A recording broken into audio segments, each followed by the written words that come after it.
Hey guys, welcome back to the channel. This is part 19 of What If Naruto was sent to the Highschool DxD universe.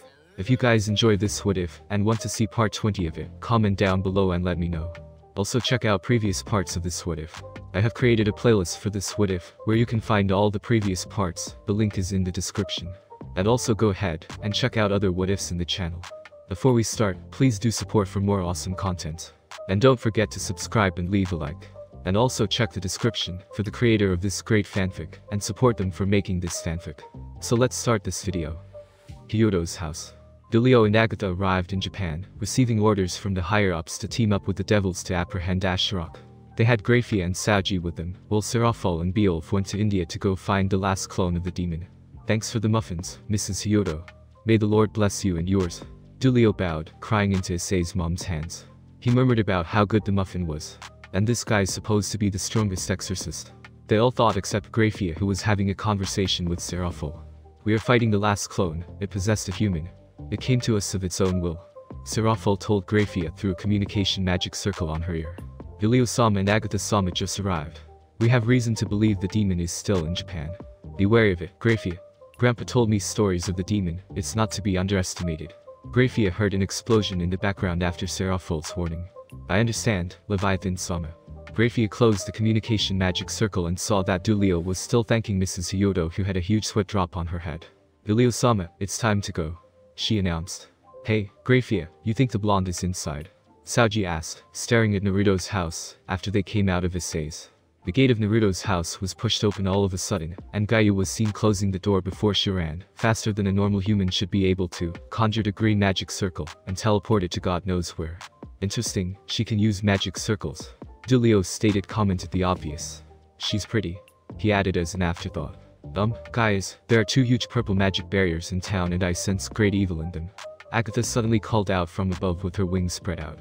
The others unfurled their wings and joined her in the air to see what she was talking about. I smell a demon, Saji remarked with narrowed eyes, summoning his sword. There's no doubt about it, it's that demon. Dulio added. That one is from the Kuo City Police Department, while the other is around Kuo Academy, Grafia explained. Let's split up. I and Grafia will go to Kuo Academy. Grafia had already moved close to Dulio, conjuring a magic circle. Agatha, you go with Saji and assess the situation, Dulio ordered before he was engulfed by the magic circle. The white-haired angel seemed a bit nervous, but she was willing to follow orders. Don't slow me down, Saji stated before he teleported them both to the police station. In Kuo Police Station, take cover. The purple beam zoomed past a group of cops shooting at the Styx Cry group.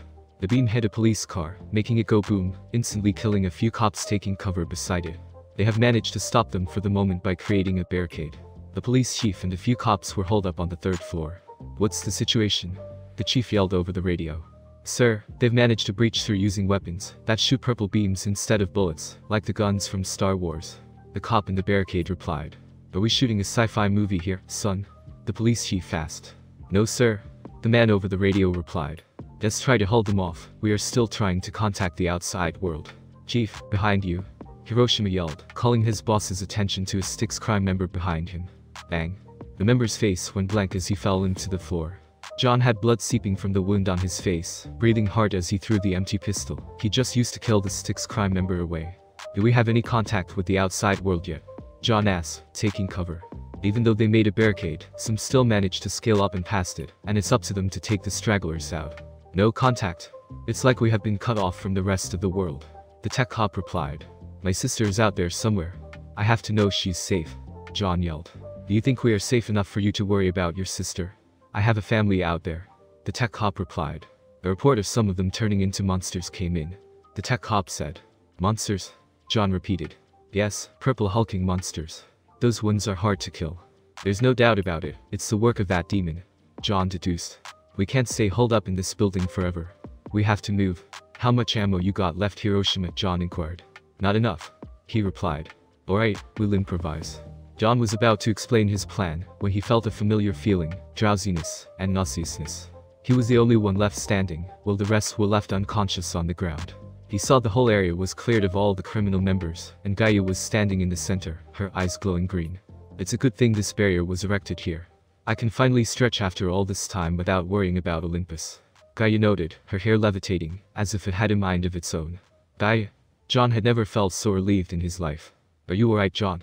she asked, covering him in a green aura, healing his wounds. Yeah, I'm fine. What about? Crew Academy is under attack. John's eyes widened. Boo. They'll be fine. A devil, an angel, and Naruto are in there.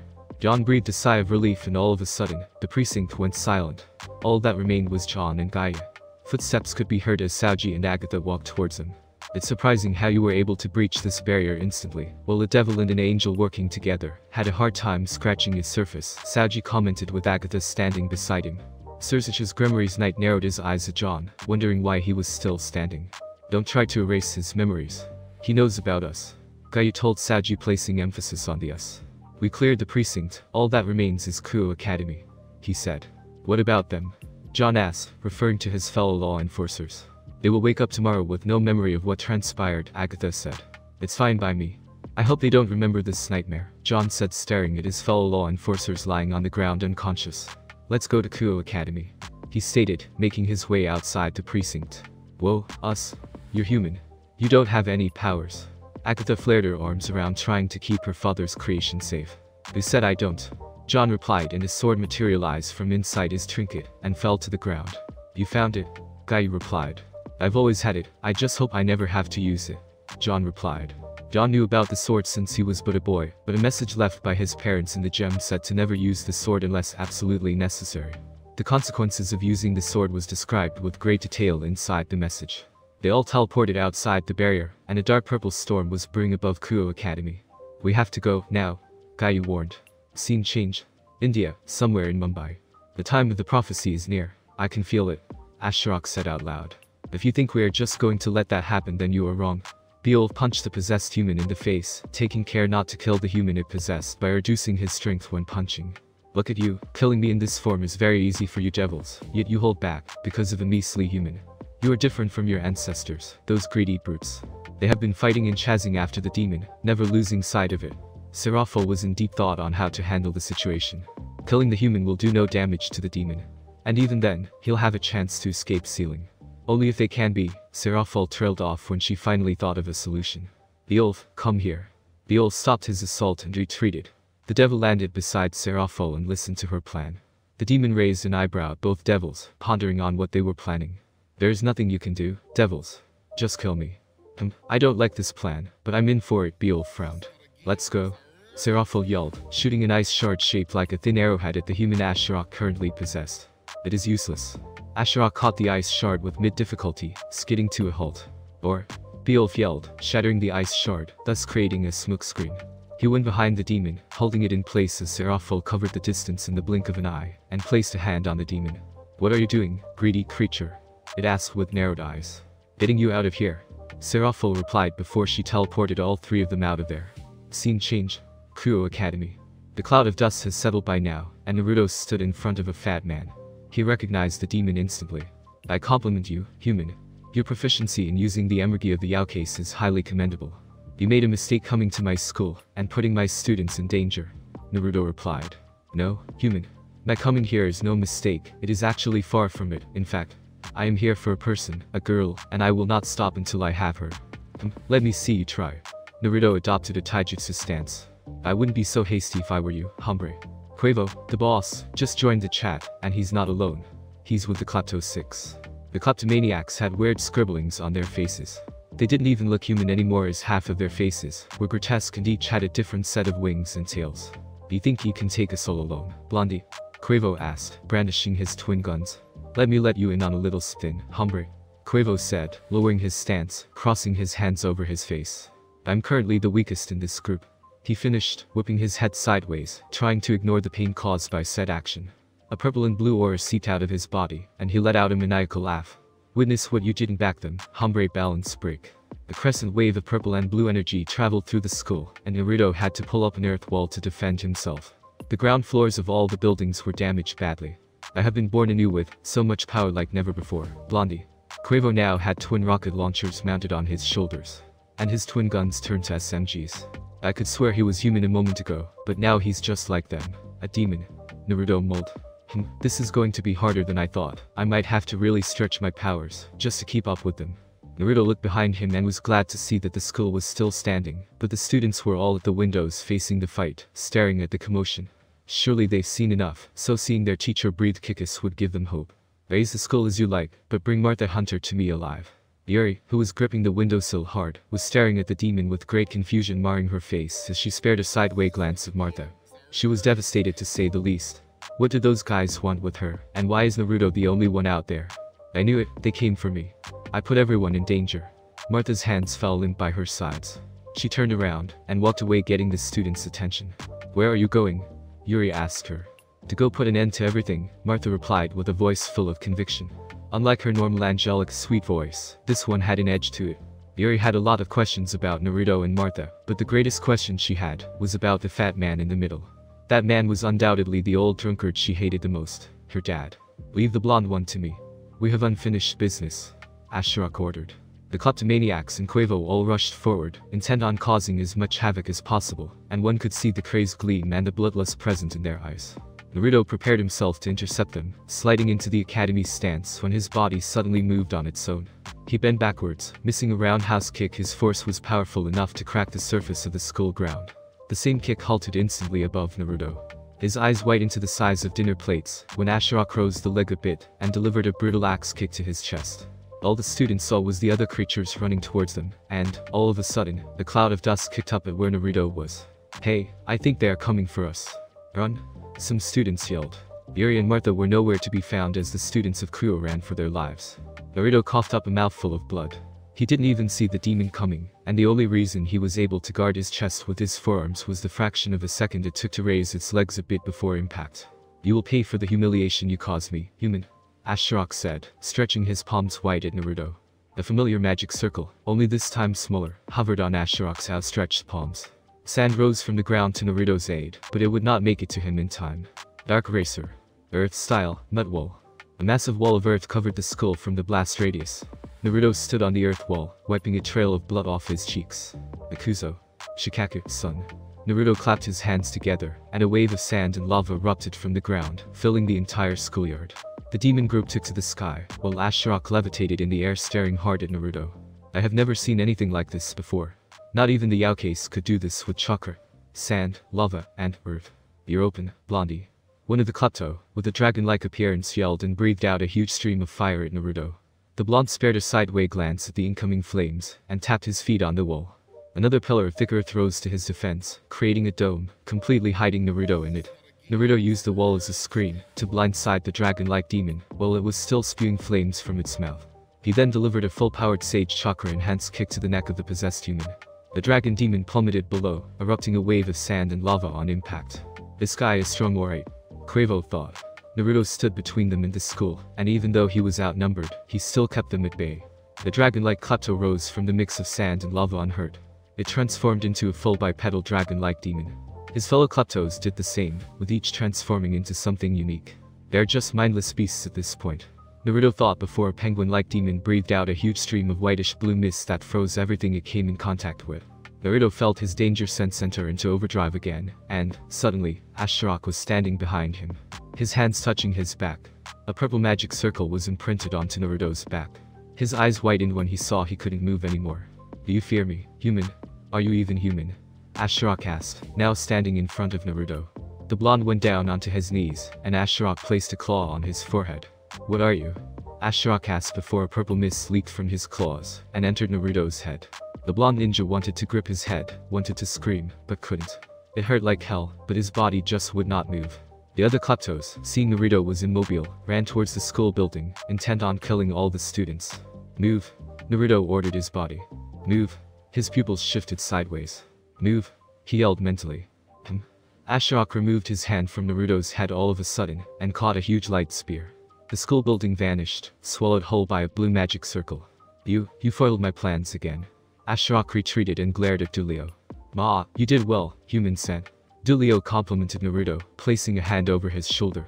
Graphia appeared behind the shinobi's back and froze the magic circle binding him. Naruto flexed his muscles and broke the frozen magic circle.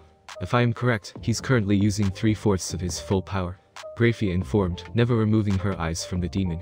We have to be extremely careful. We don't know what he's capable of. Naruto stood up, finally understanding the situation. No wonder the demon was so powerful. Who killed 2 of his clones and made him more powerful? He demanded. Vilio had a sweat drop behind his head, while Grafia looked like she was constipated. Naruto sighed when he realized their silence was their answer. I guess we all messed up. Thanks for teleporting the kids out of here. The green and purple magic circle appeared on the wall. Ashok's eyes whitened when he saw Gaia. Did that old hag procreate a daughter? The woman looked a lot like Gaia, but her magic energy was too weak to be Gaia, and the fake Gaia was doting over Uzumaki. I'm fine, Gaia. Good see you live, John. Naruto. Where's Martha? John asked. She should be out. Naruto stopped midway, snapping his head south. No way. Brown and Martha are in the school. Hey, Martha. Wait up. Martha looked behind and saw the resident cold bitch everyone talked about was behind her. Why is my father after you? That isn't your father. What do you mean? He's being possessed by an ancient demon that wants me. What? You saw what happened there. I'm bound to put everyone in trouble wherever I go. I'm tired of being powerless. I am going to set everything right. What do you intend to do? Martha opened the science lab door and made a beeline for a strong chemical. Don't tell me you are going to. Seraphil, Beowulf and the last clone of Asherok appeared inside the orc. She's near. Asherok thought and stabbed the body he possessed. His purple mist form leaped from it and went after Martha. Seraphil and Beowulf gave chase. Asherok looked beyond Naruto and smirked when he felt his last clone. Naruto? John exclaimed. Martha's in the science lab. John and Gaia's eyes whitened to epic portions. Martha opened the door of the science lab, the school's resident cold bitch behind her, a test tube in hand filled with green liquid, only to come across Asherok's mist form. I finally found you, my little bride. Asherok hissed and grabbed Martha by the neck. His form glowed faintly as he chuckled. Just by being in close proximity with you, I can already feel my power rising. Asherok lifted her off the ground and stared into her eyes, which were bleeding into a purple color. You look just like her, like Annie, my first love. The test tube fell from her hand as she tried to free herself from the chokehold in vain. She was losing consciousness. Something else was trying to take over. A high amount of magic energy burst out of her body as she screamed in agony. Seraphil and Beowulf appeared a few feet away from the demon, and it turned around and used Martha and Brown as hostages. Half his body was already seeping into Martha. Seraphil gritted her teeth. This was what she was afraid of. Martha's hands fell limp by her sides. As she was on the verge of losing consciousness, she remembered an important thing about her trinket. If you ever find yourself in trouble, just throw this to the ground, and I'll be there in a flash. She remembered Naruto's words that day when he tinkered with her trinket. Martha grabbed her trinket and yanked it off. You just made this a lot easier, he informed when she yanked her trinket off her neck. Yeah, I did. She replied and threw the trinket to the ground. Martha lost consciousness after she threw the trinket and the bonding was almost complete. Just a little more, the demon thought. Asherok's eyes whitened, and so did the devil's eyes, when Naruto appeared in a flash, a giant Rasengan spinning furiously in his hands. He gripped the demon by the face, and dragged its body out of Martha. Not again. Sage Art. Lightning Release. Massive Race and Shuriken. Naruto slammed the lightning-powered jutsu into Asherok's core, killing it instantly. You just made this a lot easier. Yeah, I did, she replied and threw the trinket to the ground. Martha lost consciousness after she threw the trinket, and the bonding was almost complete. Just a little more, the demon thought. Yes, Asherok exclaimed before his eyes widened, and so did the devils, when Naruto appeared in a flash, a giant Rasengan spinning furiously in his hands. He gripped the demon by the face, and dragged it out of Martha. Not again. Sage Art. Lightning Release, Giant Rasengan. Naruto slammed the lightning-powered jutsu into Asherok's core, killing it instantly. John was staring at the blonde a few minutes ago, when said blonde disappeared in a yellow flash just like when he appeared with Martha in the living room back then. He turned his head to where Naruto was looking, before he disappeared and prayed for the safety of his sister. As soon as Naruto disappeared, two people stepped out of a magic circle beside John, Saoji, and Agatha.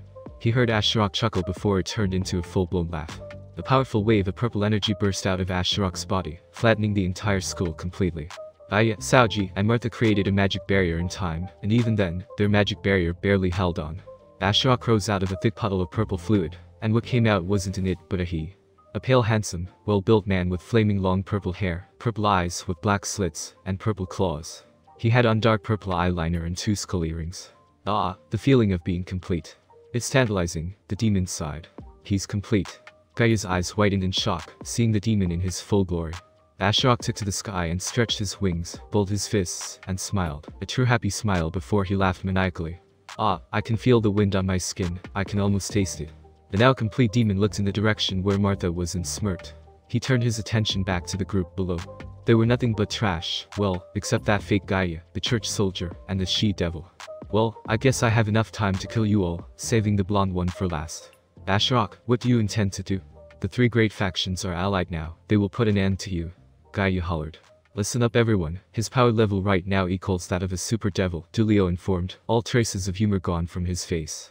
Fulfilling the order to seal him is impossible right now. Our only option is to fight him, right here, right now till he's exhausted, and seal him off while he's weak. Right now, that demon is at full power, he's invincible, Kaguya said, walking forward. How did it come to this? She wondered as her legs went over the edge of the earth wall Naruto created. You dare challenge me, fake? Ashiok questioned. We have to take Martha far away from here. Kaguya's gears were shifting furiously as she walked on thin air. Dawn, take your sister far away from here. Wife of Lucifer, extend and fortify the barrier as much as you can. The rest are with me, we'll buy the hunter's siblings enough time to escape. John whispered in pure astonishment. He was nervous after seeing this side of her. The words that John's mind focused on were, run away. He was tired of it, being chased by an ancient demon. I'm sorry, Kaguya, but this is my fight too. If I can't protect my sister and my friends right now, I don't think I can ever gain my confidence back. John ripped off the trinket on his neck. Ashiok smirked when he felt his power inside the trinket. The purple spark later, and the sword Annie's son used to split Ashiok was spinning in the air. The sword, a huge double-edged purple sword that had no guard. Its hilt was wrapped with a purple ribbon that swayed gently in the air. The edge of the blades had silver linings. The sword was indeed a magnificent one. If you wield me, you will lose your mind. A boy that looked almost like him dragged him into their shared inner world. John suddenly found himself knee-deep in that pool of blood. There were no clouds, just the orange hue of the evening sun. He stared at the boy and tried to speak to him. Please, I need your help, just this once. Give me the power to protect my sister and my friends. I will require sacrifice. Then, the boy, who was actually his sacred gear, replied telepathically. Anything you want, take it. Just give me power. Very well, then. John stilled his breath after the internal conversation was over, and grabbed the hilt of the sword in the air, and raw purple energy burst out of his body. A purple marking covered the left side of his face, and he gained some of the characteristics of Ashiok himself. He's not losing his mind. That's no fun. Ashiok mused, scanning John below. He was really looking forward to seeing the policeman attack everyone and everything in his line of sight with blind fury. It was only a matter of time before they found a way to prevent the madness. Ashiok spread out his right palm at the group, and kept on rising higher and higher, till he could see the entire school. You all are too weak to challenge me. Despair. Something big is coming, brace yourselves, Dulio yelled, entering his angel form. The demon snapped his fingers and the Klepto 6 and Quavo appeared behind him. A purple tentacle burst out of his back, and he impaled all 6 Kleptos with it. Keep them busy while I go retrieve my bride. All of the Kleptos turned into full-fledged demons, each taking a characteristic of an animal, each representing 6 basic elements. A dragon for fire, a gargoyle for earth, a water horse for, well, water, a djinn for lightning, a centaur for dark energy and a pterosaur for wind. John, Dulio, Agatha, Saoji, and Grafia were outnumbered but determined. Dulio attacked first with a wide-range lightning attack which the djinn absorbed. The earth wall Naruto created rumbled and crumbled to pieces, and the surrounding earth broke off to create a huge earth golem, the size of a god Magog. The supernatural beings took to the air when the ground wasn't safe anymore, with John growing a purple wing out of his left shoulder blade and staying in the air with that singular wing. The gargoyle descended on the shoulder of the golem, and the golem ripped off a piece of earth and hurled it at the supernatural group. Grafia raised her hands at the incoming earth and froze it with a magic circle. Saoji unsheathed his blade and cut the frozen rock into 2. Quavo appeared behind Kaguya, chuckling as he opened fire on her with both Uzi.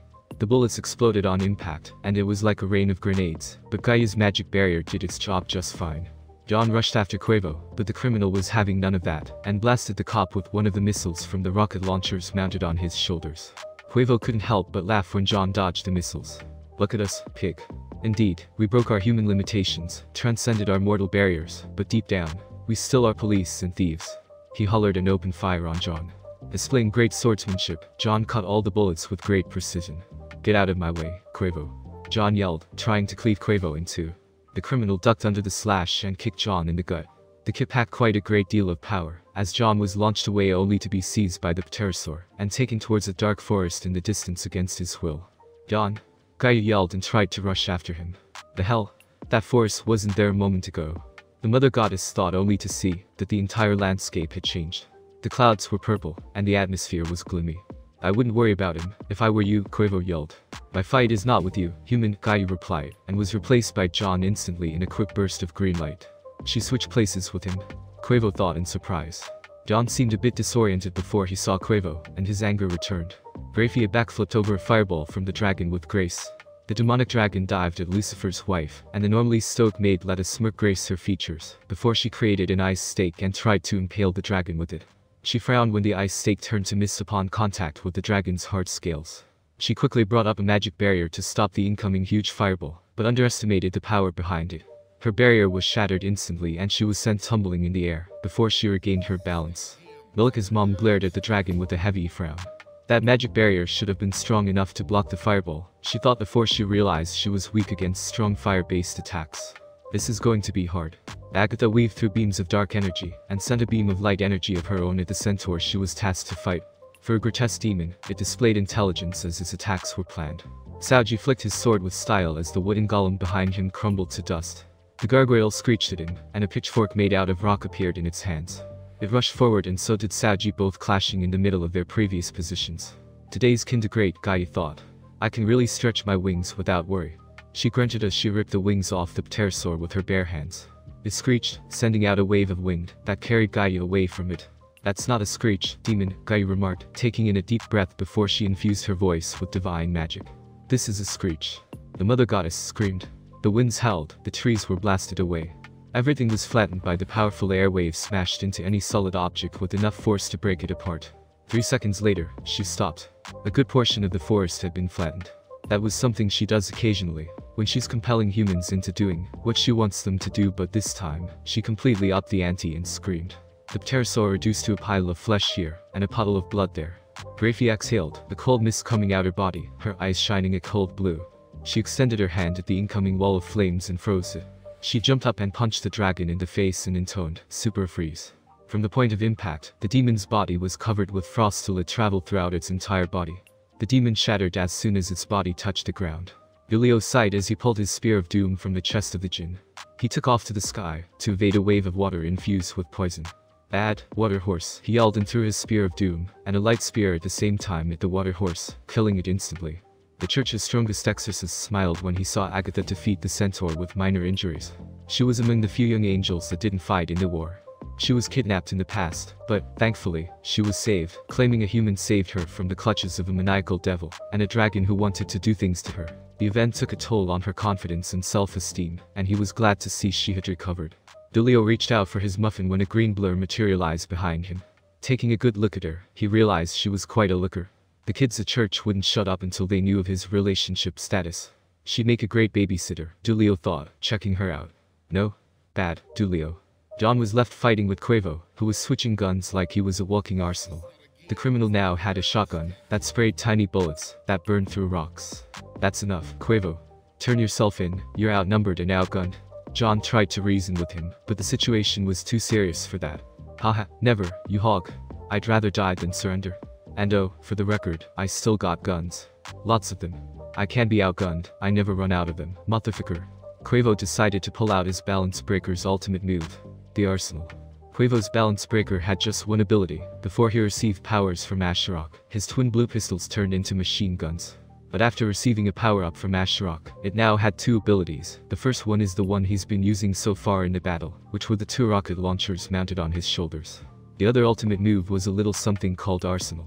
A blue and purple aura seeped out of his body, as a crosshair made of blue-purple energy appeared at his right eye. All sorts of guns, if one could think of it, it was there, materialized in front of him, and all were directed at John. Even John was a bit intimidated when he saw the RPGs among the arsenal. "This is it, you big fat hog. This is your end," he yelled. A detonator appeared in his hands, and 2 massive machine guns grew out of his back. John sighed as his face twitched twice, and he had to suppress the rage that threatened to take over. He held the sword by his side, and it burst to life with purple flames.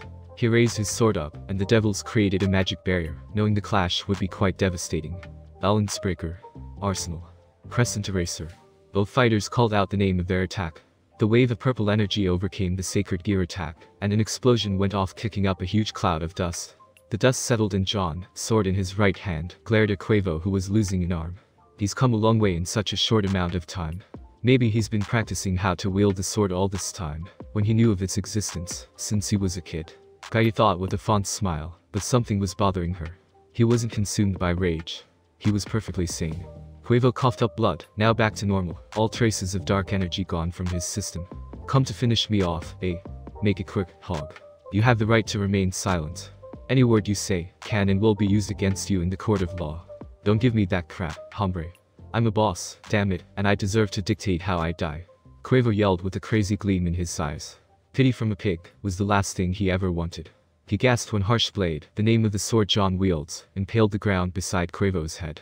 For what you did to the precinct, John climbed onto Quavo and kept punching him in the face. I should kill you, but they'd want to put you behind bars because that was our goal. We swore on our badge we were going to put you behind bars for the rest of your life. Give it up, it's over. Quavo coughed, his face bruised and swollen. You dumbasses, you think this is over? No, it's just beginning, he chuckled with a sneer. Bijuus' eyes widened when her precognitive abilities activated, and made a quick haste to conjure a powerful spell, a divine shield on all of them, before an ear-deafening explosion and a mighty wave of pure destructive energy washed past them. Vilio and Saji narrowed their eyes at Gaia. That technique was a high-level spell. Such power? Quavo thought. Up in the air. Agatha yelled, pointing at a blue and purple blur that raced across the sky. What's that blue thing? Julio questioned. Naruto Gaia thought when she sensed Naruto's peculiar energy mixed with something sinister. Both blurs descended on the forest, flattening it in an instant, and it looked like they were at a stalemate. What the fuck is that? Quavo thought with fear, when he saw what looked like a six-tailed beast from the deepest depths of hell. It was blue, and its eyes were white, devoid of feelings, showing only rage. An oppressive pressure emanating from the blue demon descended on the devils, angels, and humans. Ashrok laughed with a maniacal gleam in his eyes. You never cease to amaze me, human. Yes, let us see who's the greater demon between us. The blue demon roared at Ashrok and breathed out a pink gas which deteriorated everything it touched, but it wasn't effective against Ashrok as he stretched out his arm and gripped the demon around the neck. Ashrok's hand hissed as it made contact with the blue demon, but the purple demon didn't let go. The blue demon struggled against Ashrok's chokehold, but failed to break free. Ashrok punched the Seiken-fied Naruto in the face as it tried to deliver a nasty butthead. Hey, Seiken, you are too soft on him. You gotta try harder if you want to kill him, Naruto yelled inside his mindscape. Hand me control so I can teach this guy a lesson. Kurama roared. Okay, be careful.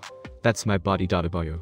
A few minutes ago, Ashrok flew towards Martha's location and smirked when he saw her in the distance. He performed a perfect superhero landing in front of the group, and his countenance fell on Martha. My bride, he smirked, standing on both feet, and stretched his arm at her. Come let us become one. Martha hid behind Naruto in fear. The Uzumaki himself was surprised, to say the least, when he saw the misty demon was actually quite something in his full form. Sensei, what's going on? Yuri yelled. Why weren't you two in class? Naruto questioned with a glare. Martha and Yuri held their tongues. You should have stayed in class. That's two more people to worry about. Seraphol and Beelf, seeing how Ashrok was complete, knew how bad the situation had become and appeared instantaneously in front of Ashrok, their hands outstretched, magic circles spinning furiously. The demon clapped his hands, as if he was trying to kill a mosquito, and intoned dark banishments. Naruto was alarmed when he saw the wave of dark energy coming, and quickly his eyes shined away, grabbing the nearest person, which was Martha. The wave of dark energy was quite short, but when it disappeared, Seraphol, Beelf, and Yuri were nowhere to be found. Naruto extended his senses but couldn't find anything. With anger coursing through his veins, he yelled. What did you do to them? Simple, I banished them. To where? Naruto asked, feeling his anger rise. His homeroom class president was God knows where right now, and it's all thanks to the bastard in front of him. Do not get in my way, human, and I will make your death quick and painless. Too bad, you'll have to go through me to get to her, Akshay. You talk too much, human. Know your place. I am a demon of the highest order, while you are a mere human, albeit a human with chakra, but a human no less. Naruto pried his hand off Martha and cupped her face. Everything is going to be alright. This failure will protect you. Naruto wasn't going to be the one fighting, he's failed too many people to believe in his own promises anymore. Naruto had a mini flashback of a white-haired woman in a pool of blood in his lap. A woman he swore to protect but failed, just like he swore to protect so many other people, but always seemed to fail. Maybe Kaguya cursed him before she died, to fail at protecting the ones he swore to protect. Naruto smiled, for the first time in a while, trying to reassure her, but his smile didn't reach his eyes. Naruto took calm footsteps towards Ashrok. A demon of the highest order, huh? He asked. Let me tell you a story. His eyes bled red, and his voice became guttural. 9 super powerful demons once roamed the lands. They could flatten mountains on a whim and create tsunamis. Ever heard of them? Boy, you know we ain't demons, right? Jayuki debunked Naruto's statement. Speak for yourself, Kurama grunted. The 9-tailed demon fox was too badass of a title to give up. There are no such demons as powerful as I, Ashrok stated. Let me introduce them to you, Akshay, and let's see which is the greater demon between you and them. Naruto's son Goku exclaimed. No way, Matatabi thought. Let me out. I wanna fight. The raccoon dog hollered.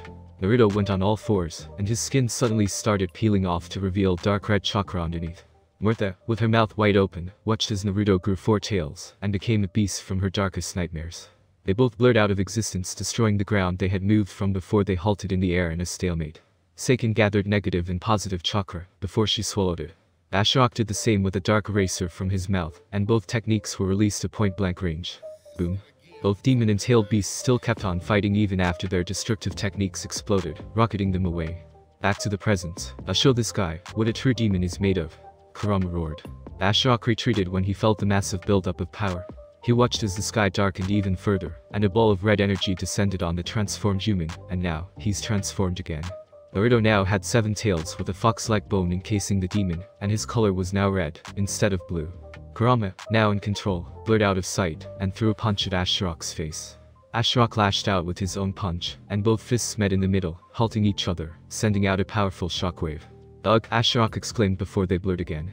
The goddess, the devils, angels, and humans watched as Ashok and the red demon became nothing but a blur. Kaguya and Dulio's eyes could keep up with them, but the rest were having a hard time seeing what was happening. Kurama ducked under a mean jab and Ashok smirked, just perfect. He tried to kick the beast away, but a supersonic roar from the beast foiled his plans. Ashok stood in the air, and stretched his arm, creating multiple purple energy hands in a palm thrust position, before he launched them all at Kurama. The strongest Bijuus growled and dipped his hand into the ground, as multiple red huge hands intercepted Ashok's barrage. Both demon and beast exchanged attacks at a super fast rate, cracking the ground they were on, as their appendages shifted the air between them, furiously trying to cause bodily harm. The onslaught stopped all of a sudden when Kurama grabbed all of Ashok's multiple forelimbs at once with his tails, and pulled the demon back. Kurama reared his fist back and gave the incoming demon a bone-shattering punch to the face.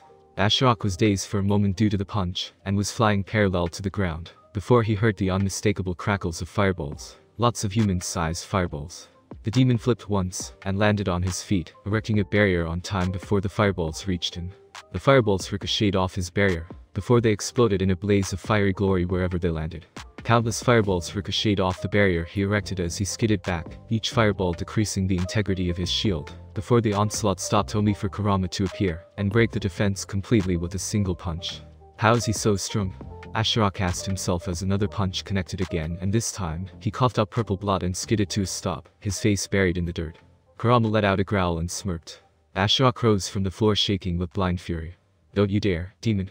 Ashok yelled, purple energy bursting forth before it settled down to reveal Ashok in body armor with a pitchfork in hand.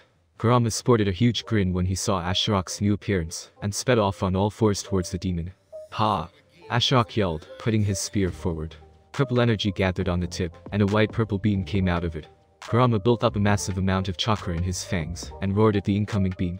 Small chunks of earth were uprooted, as the sonic roar raced towards the purple beam. Both attacks cancelled each other out, creating a smokescreen of dust. Kurama appeared a few feet away from Ashok, and tilted his body sideways, to evade the pitchfork projectile. Don't underestimate me, demon. Ashok yelled and raised his fist back, and met Kurama's punch in the middle, creating a shockwave that ruffled his hair. Kurama growled and both monsters started exchanging blow for blow, firmly fixed to their spot. Soon, their hands were nothing but a blur when Ashok scored a punch in. Kurama's jawbones cracked a fraction, and the arrogant Bijuus wasn't happy, to say the least. Kurama ducked under a punch and lashed out strongly with all 7 tails. Ashok defended his face with his arms as he was launched back. He flew to the sky to regain some semblance of balance. Kurama created a tailed beast ball the size of a normal Rasengan in hand, and the very ground he stood on shattered as spider cracks appeared on it. If that thing hits me, it's gonna be fatal. Ashok thought before he balled up his fist and concentrated. Bright light seeped out from the little space between his fingers. He opened his palm and a pitch-black ball the size of a cherry levitated on his hand. The chakra monster planted his right foot forward, and flew towards the demon, and the ancient demon dived down at the chakra monster. Both monsters reared their arms back and met in the middle. Absolute eraser. Bijuus. Both techniques clashed for a while before a huge ball of chakra and dark energy surrounded both fighters. The ball stays confined, energy clashing with energy before it turns white, and an explosion with enough power to turn night to day occurred. Boom. Saying the explosion that followed was just a light display of fireworks was a massive understatement. Kaguya and the others were absolutely astonished, staring from a very far and safe distance away from the battleground. The devils planted their feet on the ground, hands forward maintaining a magic circle. When they were caught off guard, when a white light shone from where the Kyuubified Naruto and Ashirok were fighting, they could even feel the tremors of the attack from where they were. So, this is the power of the tailed beasts inside Naruto, Kaguya thought with slightly wide eyes. She had both herself, John, and Martha inside a green magic circle. John held onto his sister as the harsh storm the explosion created threatened to blow her away. They all gritted their teeth when the pressure became unbearable, and then, all of a sudden, it stopped. What the hell was that? John yelled. What was that red beast, and where's the blonde human? Dulio's gears were shifting trying to connect the dots. The possibility too obvious to ignore. Saoji took to the air and stared on in astonishment upon seeing a massive crater where the two demonic combatants had been. It was so huge and deep that the devil couldn't see the bottom, and the crater was still smoking. The others joined him in the air, and they spotted two red and purple figures in the distance. Thanks for listening. I do hope you enjoyed. If you want a next part of this video, like, subscribe, and comment down below, and turn on that bell notification, and also check out the other videos that I have created, and enjoy. See you in the next video. Peace.